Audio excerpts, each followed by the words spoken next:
ধরুন আপনার মাসিক বেতন ৩০,০০০ টাকা। আচ্ছা, ৫ বছর পর সেটা বেড়ে না হয় ৫০,০০০ টাকা হলো। কিন্তু একবার কি ভেবে দেখেছেন আপনার জীবনযাত্রায় আসলে কতটা পরিবর্তন এসছে? আপনার বাবা হয়তো ঠিক যেভাবে কষ্ট করে সংসার চালিয়েছেন, আজ আপনিও ঠিক সেভাবেই মাসের শেষে টানাটানিতে আছেন। কিন্তু কেন এমন হচ্ছে? কেন বাংলাদেশের লাখ লাখ চাকরিজীবী মানুষ সারা জীবন হাড় ভাঙা খাটুনি খেটেও মধ্যবিত্তের গণ্ডিটা পেরোতে পারছে না? চলুন আজকের এই আলোচনায় আমরা সেই কঠিন সত্যগুলো খুঁজে বের করি আর দেখি এই চক্র থেকে বের হওয়ার উপায়টা আসলে কি। দেখুন, এই লড়াই আপনি কিন্তু একা নন। বাংলাদেশে কোটি কোটি মানুষ ঠিক একই অবস্থার মধ্যে দিয়ে যাচ্ছে। সবাই চাকরি করছে, দিনরাত খাটছে, কিন্তু আর্থিকভাবে এক চুলো এগোতে পারছে না। মাসের শেষে ব্যাংক অ্যাকাউন্টের দিকে তাকালে একটা দীর্ঘশ্বাস বেরিয়ে আসে। পরিবারের জন্য একটু ভালো কিছু করতে গেলেই হাজারবার ভাবতে হয়। বিশ্বাস করুন, এটা আপনার ব্যক্তিগত কোনো ব্যর্থতা নয়, এটা একটা সিস্টেম, একটা ফাঁদ, যেখান থেকে বেরিয়ে আসার পথটা আমাদের জানতে হবে। চলুন আমরা রাহেলার গল্পটা একটু শুনি। রাহেলা ঢাকার একটা প্রাইভেট কোম্পানিতে চাকরি করে, বেতন পায় মাসে ৩৫,০০০ টাকা। তার প্রতি মাসের খরচটা মোটামুটি এই রকম: বাড়ি ভাড়া দিতে হয় ১২,০০০, খাওয়া দাওয়ায় চলে যায় ৮,০০০, অফিসে যাতায়াত করতেই লাগে ৩,০০০, আর মোবাইল ইন্টারনেট বিল আসে ১,৫০০। বাড়িতে বাবা মাকে পাঠাতে হয় ৫,০০০, আর টুকটাক অন্যান্য খরচ তো আছেই, ধরুন আরও ৩,০০০। তো সব মিলিয়ে মাস শেষে তার হাতে কত থাকে? মাত্র ২,৫০০ টাকা। আর এটা শুধু রাহেলার গল্প না, বাংলাদেশ পরিসংখ্যান ব্যুরোর তথ্যও কিন্তু বলছে দেশের মধ্যবিত্তদের ৭০%-ও বেশি মানুষ তাদের আয়ের প্রায় পুরোটাই খরচ করে ফেলে। এই যে অবস্থাটা, এটাকে কিন্তু দারিদ্র্য বললে ভুল হবে। এটা আসলে একটা অন্য জিনিস, একটা পরিকল্পিত ফাঁদের মতো, যার নাম দ্য মিডল ক্লাস ট্র্যাপ। মানে এমন একটা অবস্থা যেখানে লাখ লাখ মানুষ আটকে আছে। তারা গরিব না, কিন্তু ধনী হওয়ার স্বপ্নটা তাদের কাছে সবসময় দূরের তারা হয়েই থেকে যায়। তারা জীবনভর একটা ইঁদুর দৌড়ে অংশ নেয় ঠিকই, কিন্তু ফিনিশ লাইনে আর কখনোই পৌঁছাতে পারে না। আচ্ছা, তাহলে চলুন আমরা প্রথম এবং সম্ভবত সবচেয়ে বড় কারণটা বোঝার চেষ্টা করি, যেটার কারণে আমাদের আয় বাড়লেও অবস্থার কোনো পরিবর্তন হয় না। আর সেটা হলো লাইফস্টাইল ইনফ্লেশন। জিনিসটা খুব সোজা।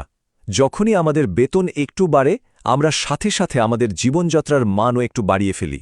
মানে একটা আরেকটু ভালো ফোন কিনি, একটু বড় বাসায় উঠি, কিংবা একটু নামিদামি রেস্টুরেন্টে খেতে যাই। এটা খুব স্বাভাবিক একটা ব্যাপার, কিন্তু আর্থিকভাবে দেখলে এটাই আমাদের সবচেয়ে বড় শত্রু। অর্থনীতির ভাষায় একে বলে হেডোনিক ট্রেডমিল। মানে কি? মানে হলো আপনি ট্রেডমিলে খুব জোরে দৌড়াচ্ছেন, ঘাম ঝরাচ্ছেন, কিন্তু দিন শেষে সেই একই জায়গায় দাঁড়িয়ে আছেন। একবার ভাবুন তো, ২০১৮ সালে আপনার বেতন ছিল হয়তো ২০,০০০ টাকা, আর এখন ২০২৪-এ সেটা বেড়ে হয়েছে ৪০,০০০। ডাবল। কিন্তু আপনার জমানো টাকা কি ডাবল হয়েছে? বেশিরভাগ মানুষের উত্তর হবে না। কেন? কারণ বেতন বাড়ার সাথে সাথে আমরা আমাদের জীবনযাত্রার খরচটা এমনভাবে বাড়িয়ে ফেলেছি যে ওই অতিরিক্ত টাকাটা পুরোটাই নতুন খরচের পেছনে চলে গেছে। ধনী আর মধ্যবিত্তের মধ্যে মূল পার্থক্যটা এখানেই। ধনীরা আয় বাড়লে খরচটা আগের মতোই রাখে আর বাড়তি টাকাটা বিনিয়োগ করে, আর মধ্যবিত্তরা আমরা সে টাকাটা খরচ করে ফেলি। এবার আসি আমাদের দ্বিতীয় মারাত্মক ভুলটায়, আর সেটা হলো সম্পদ আর দায়ের মধ্যে পার্থক্যটা না বোঝা। আর এই কারণেই আমরা প্রায়ই ভুল জায়গায় টাকা খরচ করে ফেলি। বিখ্যাত লেখক রবার্ট কিওসাকির একটা খুবই সহজ সংজ্ঞা আছে। অ্যাসেট বা সম্পদ হলো সেই জিনিস যা আপনার পকেটে টাকা নিয়ে আসে। যেমন ধরুন কোনো বাড়ির ভাড়া, স্টক মার্কেট থেকে পাওয়া ডিভিডেন্ড বা কোনো ব্যবসার লাভ। আর লায়াবিলিটি বা দায় হলো ঠিক তার উল্টোটা, মানে যা আপনার পকেট থেকে টাকা বের করে নিয়ে যায়। যেমন আপনার শখের গাড়িটার তেলের খরচ, সেটার মেইনটেনেন্স, বা আপনার দামি মোবাইলটার বিল। আমরা মধ্যবিত্ত পরিবারে কি স্বপ্ন দেখি? একটা ভালো চাকরি করব, একটা গাড়ি কিনব, একটা সুন্দর ফ্ল্যাট হবে। কিন্তু আমরা কখনোই ভেবে দেখি না যে এই জিনিসগুলো আসলে প্রতি মুহূর্তে আমাদের পকেট থেকে টাকা বের করে নিচ্ছে। আমরা কষ্ট করে আয় করি, সেই টাকা দিয়ে লায়াবিলিটি কিনি, আর তারপর অবাক হয়ে ভাবি টাকা জমছে না কেন। অন্যদিকে ধনীরা তাদের আয় দিয়ে অ্যাসেট কেনে, আর সেই অ্যাসেট তাদের জন্য আরও টাকা তৈরি করে। আমাদের তৃতীয় যে ভুলটা, সেটা সম্ভবত সবচেয়ে বেশি ঝুঁকিপূর্ণ, আর সেটা হলো শুধুমাত্র একটা চাকরির আয়ের ওপর পুরো জীবনটা পার করে দেওয়ার চিন্তা করা। নিজেকে একবার খুব ঠান্ডা মাথায় এই প্রশ্নটা করুন। যদি কোনো কারণে আগামীকাল আপনার চাকরিটা না থাকে, তাহলে আপনার পরিবার কতদিন চলতে পারবে? ১ মাস নাকি ২ মাস? বেশিরভাগ মধ্যবিত্ত পরিবারের উত্তর হবে খুব বেশি হলে ৩০ থেকে ৬০ দিন। কারণ তাদের পুরো আর্থিক ভবিষ্যৎটা একটা মাত্র চাকরির উপর দাঁড়িয়ে আছে, যা যে কোনো সময় ভেঙে পড়তে পারে। এটাকে আর্থিক নিরাপত্তা বলে না, এটা অনেকটা এক পায়ের টুলের ওপর বসে থাকার মতো, খুবই ভঙ্গুর। আপনি যদি ধনী মানুষদের দেখেন, দেখবেন তাদের আয়ের উৎস অনেকগুলো।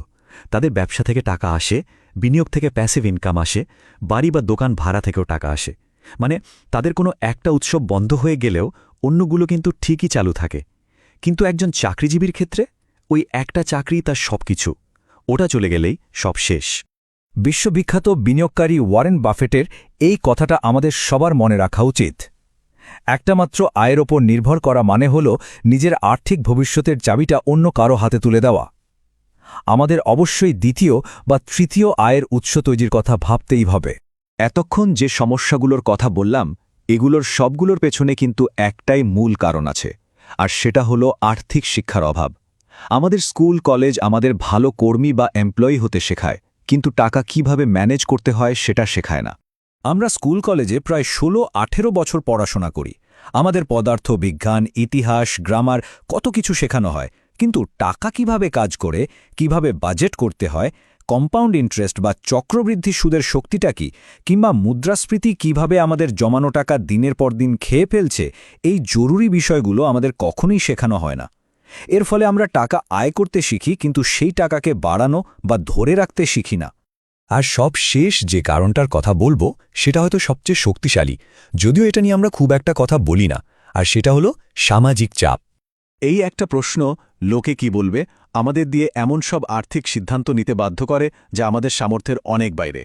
বিয়েতে কত খরচ হলো, ঈদে কোথায় বেড়াতে গেলে, বাচ্চার স্কুল কোনটা, এইসব প্রশ্নের উত্তর দিতে গিয়ে আমরা দরকার হলে ধার করে হলেও এমন খরচ করি যা আমাদের করা একদমই উচিত নয়। আমরা এমন একটা গাড়ি কিনি যার মেইনটেন্যান্সের খরচ মেটাতে গিয়ে হিমশিম খাই, বা এমন একটা বাসায় থাকি যার ভাড়া আমাদের আয়ের সিংহভাগ নিয়ে যায়, শুধু অন্যকে দেখানোর জন্য। আচ্ছা, অনেক তো সমস্যার কথা হলো, এখন সবচেয়ে গুরুত্বপূর্ণ অংশে আসা যাক। এই ফাঁদ থেকে কি বের হওয়া সম্ভব? উত্তর হলো অবশ্যই সম্ভব। এর জন্য শুধু দরকার কিছু সচেতন সিদ্ধান্ত আর কয়েকটা সঠিক পদক্ষেপ। প্রথমত, পে ইয়োরসেলফ ফার্স্ট, এই নীতিটা মেনে চলুন। মানে বেতন পাওয়ার সাথে সাথে অন্য সব খরচের আগে অন্তত 10 থেকে 20% টাকা সঞ্চয় বা বিনিয়োগের জন্য আলাদা করে ফেলুন। দ্বিতীয়ত, চাকরির পাশাপাশি নতুন কোনো স্কিল বা দক্ষতা অর্জন করুন, যেটা দিয়ে দ্বিতীয় একটা আয়ের পথ তৈরি হতে পারে। তৃতীয়ত, বিনিয়োগ করতে শিখুন। মিউচুয়াল ফান্ড, শেয়ার মার্কেট বা সঞ্চয়পত্র, এগুলো নিয়ে পড়াশোনা শুরু করুন। চতুর্থত, লোকে কি বলবে এই চিন্তাটা মাথা থেকে ঝেড়ে ফেলুন। আপনার ভবিষ্যৎ আপনার, অন্যকে দেখানোর জন্য নয়। এবং পঞ্চমত, আর্থিক শিক্ষা অর্জন করুন। বই পড়ুন, ভিডিও দেখুন, জ্ঞান অর্জন করুন। একটা কথা মনে রাখবেন, আপনি পরিশ্রমী, আপনি সৎ, আপনি দায়িত্বশীল, কিন্তু শুধু এই গুণগুলো দিয়ে সম্পদ তৈরি করা যায় না। এর জন্য দরকার সঠিক জ্ঞান আর সঠিক সিদ্ধান্ত। আজ আপনার নেওয়া ছোট্ট একটা পদক্ষেপ শুধু আপনার জীবন নয়, আপনার পরের প্রজন্মের ভবিষ্যতও কিন্তু বদলে দিতে পারে। এখন সিদ্ধান্তটা পুরোপুরি আপনার। এই পুরো আলোচনাটা শোনার পর আপনি কি আবার আগের মতোই জীবনযাপন করবেন, নাকি নিজের আর্থিক ভবিষ্যৎটা বদলানোর জন্য আজই এই মুহূর্ত থেকেই ছোট কোনো একটা পদক্ষেপ নেবেন? সিদ্ধান্তটা আপনার হাতে। যদি সত্যিই নিজের অবস্থার পরিবর্তন চান, তাহলে কমেন্টে শুধু লিখুন, আমি শুরু করব। এটা অন্য কারোর জন্য নয়, এটা আপনার নিজের কাছে নিজের একটা প্রতিজ্ঞা। হোক সেটা 500 টাকা দিয়ে একটা মিউচুয়াল ফান্ডে বিনিয়োগ শুরু করা, বা আর্থিক জ্ঞানের উপর লেখা কোনো একটা বই পড়া। প্লিজ শুরুটা করুন। এই আলোচনাটা যদি আপনার কাছে একটুও গুরুত্বপূর্ণ মনে হয়, তাহলে এমন কারো সাথে শেয়ার করুন যার এটা সত্যিই প্রয়োজন।